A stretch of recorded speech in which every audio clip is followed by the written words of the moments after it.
Anybody want to take a guess? The middle one. Hey, thanks, Alice. Yeah, that middle one, definitely. You can tell that, yeah, sometimes we have those kinds of days, though, don't we? Yeah, but that one is not what we want. That is our non-example. Okay. So why is building a classroom community important? Of course, we all know that getting to know your students is not the same thing as creating a community of learners. Building that classroom community is teacher speak for just saying that we want our students to have that camaraderie and that teamwork going on right in our classroom. Being nice, kind, appreciative, those are all great traits, but merely teaching students to be nice and making them pretend to be nice, by having them write kind letters in community circles, those kind of things don't carry as much meaning if it's not coming from the students themselves. So we really want to build that intrinsic value within them. Okay, we there's no internal motivation if we're just kind of like making them do stuff. They got to understand the importance of the why they're doing it to connect. So attempting to build community this way, it's a waste of precious learning time. So you'll end up constantly having to like harp on the importance of being nice, but with little to show for it. So the whole idea of having a strong community is that we want our students to act without being prompted. So it's that whole, again, I always talk about that building that habit of just knowing that it's just the right thing to do and doing the good thing because they want to do it, okay, not because they're told to do it. So we want teamwork and camaraderie to be whom they are and how they choose to be, not something that's forced upon them as a teacher. So I know, again, we want students to definitely model and be great students, but again, we want to just really correct those behaviors, be there for them, but again, bring that value to it as well.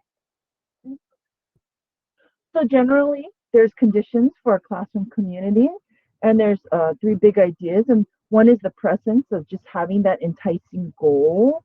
We want students to know that every member is needed to achieve that goal, and that, you know what, we're going to fail sometimes, but it's okay. All right. We just have to keep practicing and getting it um, to the point where, yeah, they start really, again, internalizing it. So that collective action of pursuing a worthy goal, again, is what's going to build that sense of togetherness.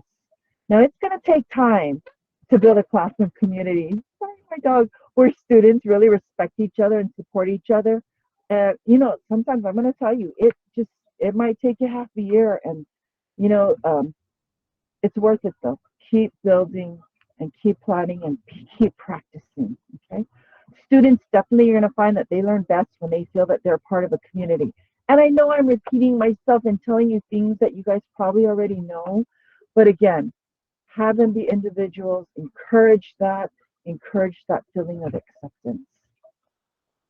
Now, I want you to kind of take a couple minutes to kind of think about how you build your classroom community, because what we're going to do is we're going to put you in a breakout room, and this will be your last one today. And what I want you to do is you're going to kind of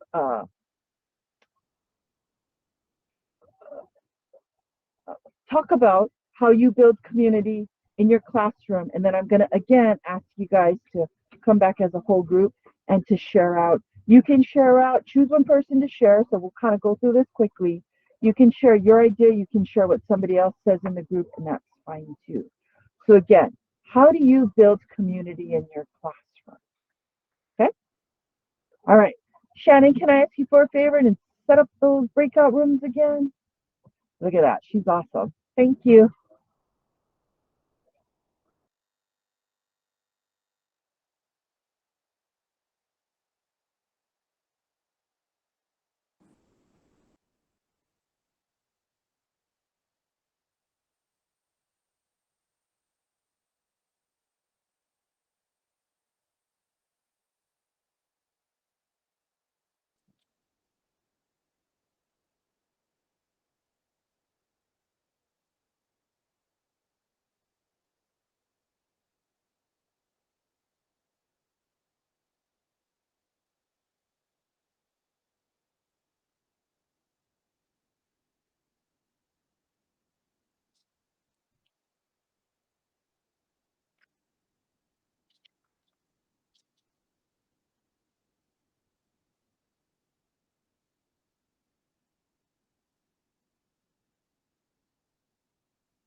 Is this our group or are we staying in here?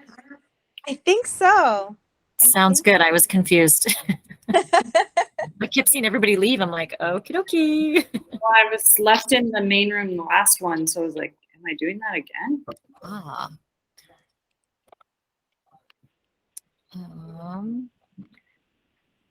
All right. I took a screenshot and we are supposed to discuss how we build community. And then we're going to do it again with a new group. Okay. Sounds good. Well, I'll go first. I don't mind. I'm a school counselor. I'm not a classroom teacher, so mine is a little bit unique in that I don't have the same kids every day. I push into classrooms. But I try really hard to learn students' names. That helps them feel like I'm part of their community. And I call them by their names as soon as I can memorize them. And then in the classroom, when I am teaching in the classroom, I make sure to do lots of pair share and round the room discussions to make sure they're like connecting with each other.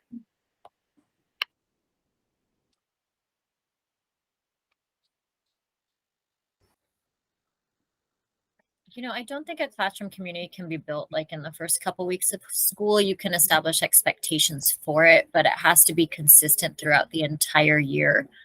So I guess I'm having lots of thoughts run through my head about, you know, what I've done, what I will do. And yeah, I mean, equity of voice, whether it's the student who wants to share all the time or including the student who's annoyed by the student who's sharing all the time, trying to manage that. I teach 7th grade special education language arts. So I have really small classes, like my largest class is a size 7. But I guess getting to know them and accepting them for who they are, the great things that they bring to the classroom, and also some of the other things they bring to the classroom as well, is important. And letting them know that I'm a human being too. I remember in middle school thinking that like my teachers were like perfect, that they did no wrong, they had no issues. You know, when you're really little, you think your teachers live at school. So letting them know that, hey, you know, I had a bad night last night. You know, my daughter called me and blah, blah, blah, blah, blah, relaying like minor problems in my life. So they're like, yeah, you know, Miss isn't perfect. She doesn't have everything going for her. Because a lot of my students are living below the poverty level and they get free and reduced lunch and all that kind of stuff on top of their identified learning disabilities as well. So I guess just individualizing things. That's good. Yeah,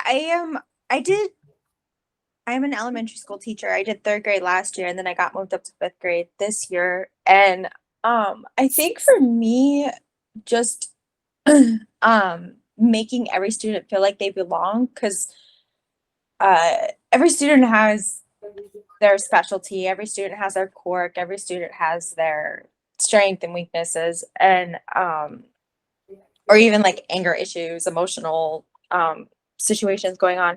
And so I think just like recognizing that and making them feel like they're not completely out of the loop or don't fit into the class. I think just recognizing that they are a person and that those happen, and making some sort of I guess just recognition that that does happen to everybody really makes a big difference. Well, and as you say that, I'm brought back to the Maslow's hierarchy, and I am the one who was like, I love Maslow, because I really, really do. But looking at those safety needs, making sure that they feel loved and belonged, that they belong in the class, and working towards those esteem needs as well. Because hopefully their physiological needs are met. So no, that's a good full circle for me. Thanks. Same here. My philosophy was also like all Maslow, so that's cool. Yeah, I love that. And I always say like Maslow before Bloom. And I think I also really liked how, Melinda, I think you were saying about focusing on like all the can-dos of your special education students, and I'm sure that helps get them up to that higher level of, you know, feeling worthy and self-esteem. Yeah, I hope so. I had a gen ed 6th grade homeroom last year. Actually, I think 2 kids were identified as special education. But they always ask me, they're like, Miss, you teach language arts? And other kids would pop there, like, how come I'm not in your language arts class? I'm like, well, I'm actually like a learning specialist. It's like, all right, how do I, you know, address the fact that I spend a little bit more time and go into a little bit more depth on things and work on building different skill sets that are the same skill sets, but without making these kids in middle school feel like they're the, you know, the dumb kids, because you know, that's, I think that's essentially what it boils down to. So that belonging, definitely, whether it's the kid shaking his hair with a pen stuck in it who just wants the attention, I'm like, nice, or what?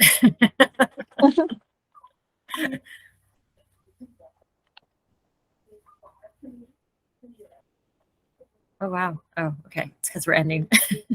I'm like, what's going on? Thank you. Awesome. Thanks, guys.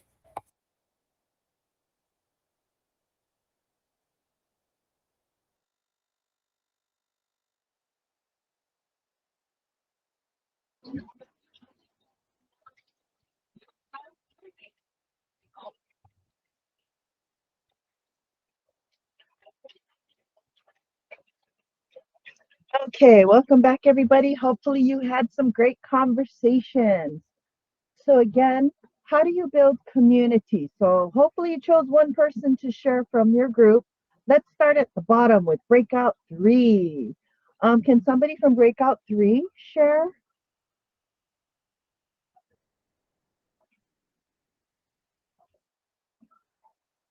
And again, we're sharing, how do you build community? Is there anybody from breakout 3? I'm not sure if it was breakout 3. I think we were, but we were talking about how we make kind of like classroom contracts or agreements. So like it's a little different for high school because there's high school teachers and then I'm in elementary school. So I call mine working agreements, but it's basically like class roles and the kids come up with it and then they'll sign it. It's just, and it'll be something that we have up all year. Thanks, Ashley. Oh, I like the idea of having them sign it. That's that buy-in. Awesome. Okay, how about from group 2? If you think you were in group 2, otherwise, if you were supposed to share out, go for it.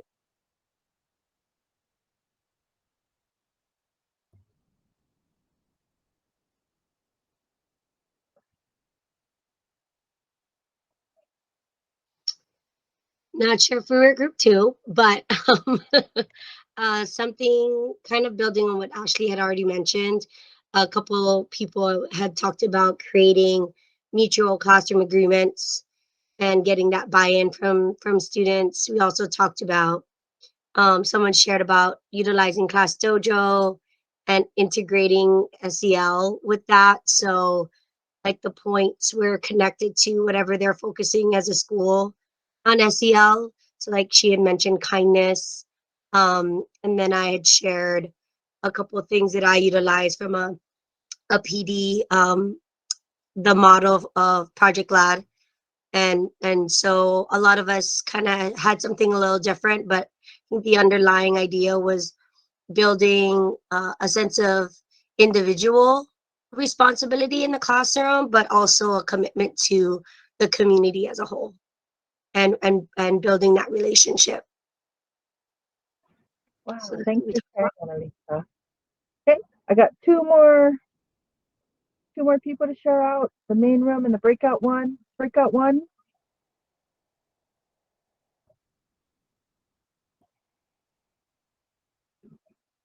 I might be breakout 1.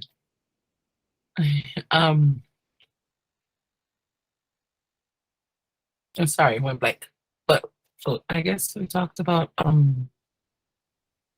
social and just the simple greeting each other and learning how to have real conversations and just knowing your classmate's name who is sitting next to you. So in my class every morning, we do a welcome song where we say every single one of their names and we sing it. That's all they're doing. And still yet, well, it's only like been like third day. We haven't been in school for too long yet at all. And now they don't even know the person sitting next to them. So we are working on building that community and knowing everybody's names. Their songs. That sounds like a lot of fun. Thanks, Polly, for sharing that. And then in the main room, if you were in the main room, one person.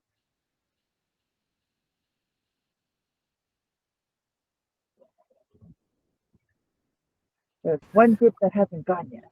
Yeah, we talked about kind of just beginning of the year, getting to know students on individual levels and a sense of belonging in general, which included getting to know their names, whether it's in the classroom or from a counseling position. And we did kind of reconnect it back to Maslow's hierarchy. I'm drawing a blank right now. But those three intermediate, or I'm sorry, the middle steps, making sure that they felt safe, making sure that they felt like they belonged, to work on their esteem needs, to go forth with everything there. I hope I summed it up okay, you guys. You did well. Thanks, Melinda. Thank you for sharing. Okay, let me bring back the slides.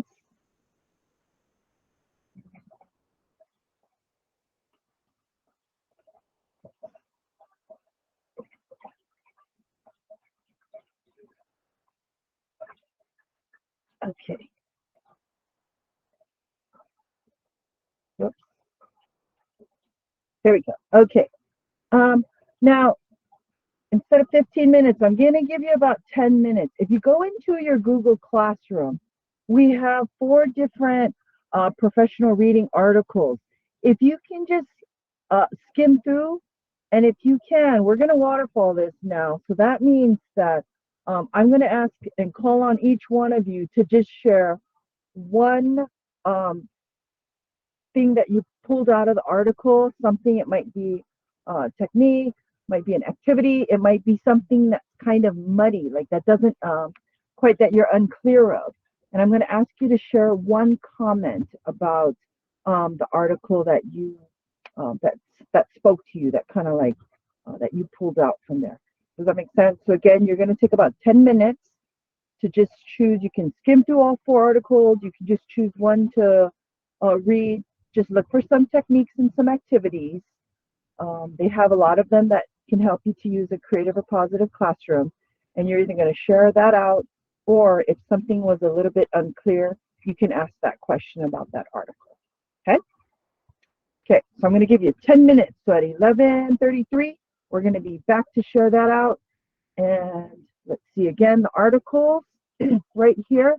They're in your Google Classroom Module 3 under the professional reading. And those are the titles. Okay. Any questions? Okay, and again, if you finish and you want to take a quick break, go for it.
Okay, it's 11:33. Hopefully you were able to find something to share out.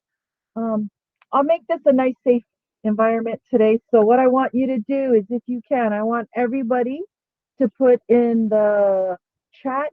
Can you share out one thing that you liked from the article that you read?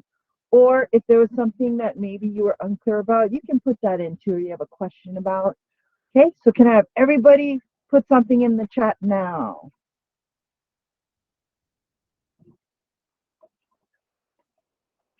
Michelle said making pods of 4. You like that idea? Danny said like positive greeting at the door. Yes.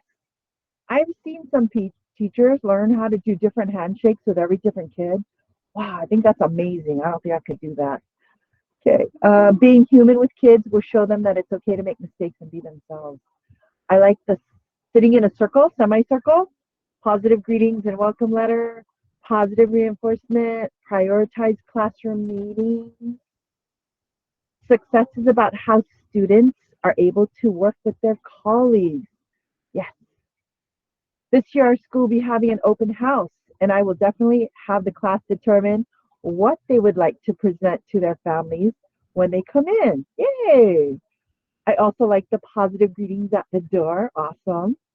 Don't decorate your classroom, but have the students do that with their work throughout the year. Yeah. Thank you guys all for sharing. Hopefully you found some takeaways, some good takeaways from those articles. I like the rubric to judge how well we are doing with classroom management. Yeah, give students voice and input, right? It's interesting because sometimes you don't know, you think that, you know, maybe that they're having a hard time, but in their head, they think that they're doing really well. So sometimes you need to kind of revisit, yeah, and reteach, make sure everybody's on the same page and how they're thinking about the rules. Door greetings. Yeah, okay. Thank you. Thank you guys. Awesome. Okay, we're coming toward the end.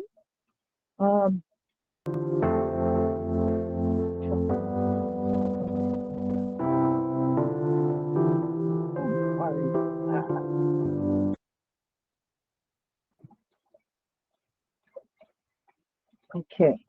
So what we did again, I just had you do a chat box waterfall of something you learned. Did you know this is something that you can do in your classroom that we wanted to share? Sometimes you want students to talk to others and maybe share ideas. What you can do is you can form an inside circle and an outside circle where it's even numbered. Then what you have is you have the two students face each other and they share. Then what you can do is you can easily have the outside circle move 2 places over to the right, or you can have the inside circle move, and it's a nice, easy way to have different conversations with different people. And it's a fun idea, and it gets students moving. Sometimes students have a hard time sitting in their chairs. This is a great way to have them conversing with each other. So this one's called the inside-outside circle. And now on to Module 3's portfolio assignment. Okay. For this one, can I have somebody read this for me? Anybody, just unmute yourself and if you could read this. A successful classroom community promotes positive social skills and academic achievement. It's a place where students learn how to participate in class activities, work collaboratively, and resolve conflicts peacefully. Students learn best when they feel they are part of a community where everyone feels accepted and where individuality is encouraged. All students need to feel secure, nurtured, and supported by the environment, each other, and you. Creating a classroom community requires planning and practice. It is important to recognize each student as an individual with divergent interests, abilities, cultures, and families. Thank you so much, Heather. I really appreciate that. Now, think about that as you're moving into your portfolio assignment. So part 1, what you're going to do is you're going to give us a summary, 1 to 3 paragraphs of what you have done prior to this class to create your own classroom community. Okay. Then part 2, what you want to do is initiate at least one new action, technique, or activity designed to strengthen your classroom community. So it can be some of the things that you put in the waterfall chat or that you read about. Okay.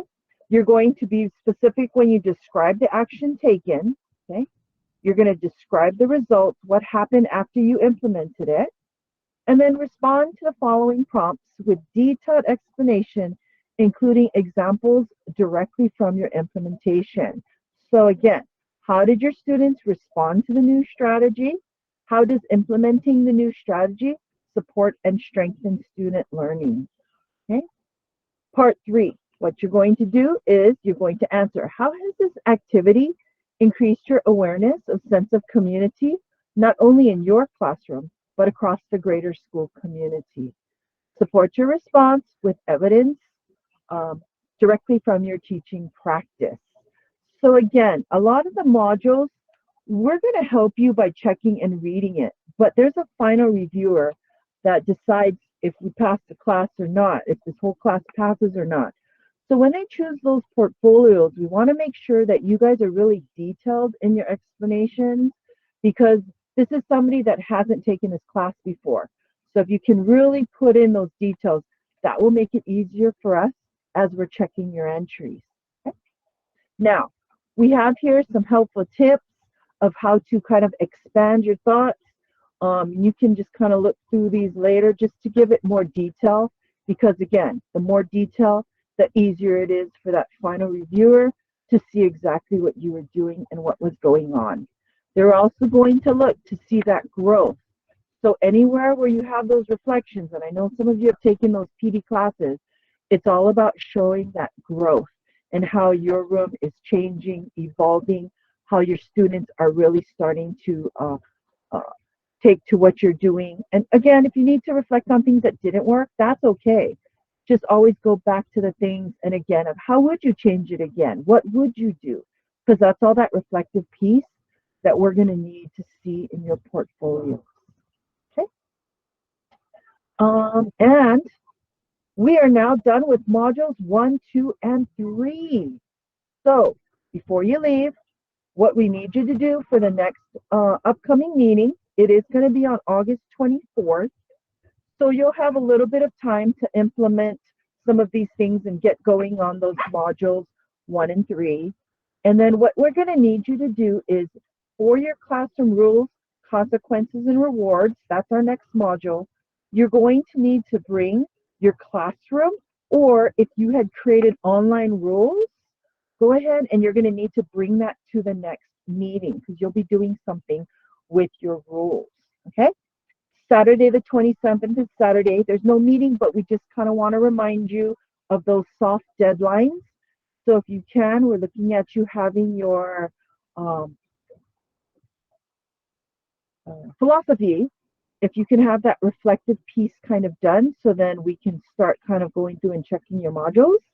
And then the meeting after that will be September 10th, Saturday, and we're going to be hitting on 3 pretty hefty modules there: classroom procedures, classroom organization, and those sponge activities. So those are really fun modules. Okay. Any questions? Otherwise, sorry to let you guys go early. It's 11:41. Enjoy your weekend. Have fun. Relax. Do all that great stuff. If you have questions, stay on. Otherwise, we'll see you on the 24th. Thank you. You guys too. Have an awesome day. Bye, everyone. Enjoy your afternoon. Hi, Christy, I had a question. Sure. For module 2, is there something that we have to complete? No. So the only thing we ask you to do is to do those Padlets if you can, because that'll give you a bank more of things that you can do for your classroom. But that's it. There's no portfolio entry for 2 that you need to turn in. It's just activity. So you're done. If you did it, you're done. Okay, I did both the portfolios, but I don't, and I'm not sure if my name is on it, but I did do both the portfolio. I mean, both of the Padlets. No worries. That's okay?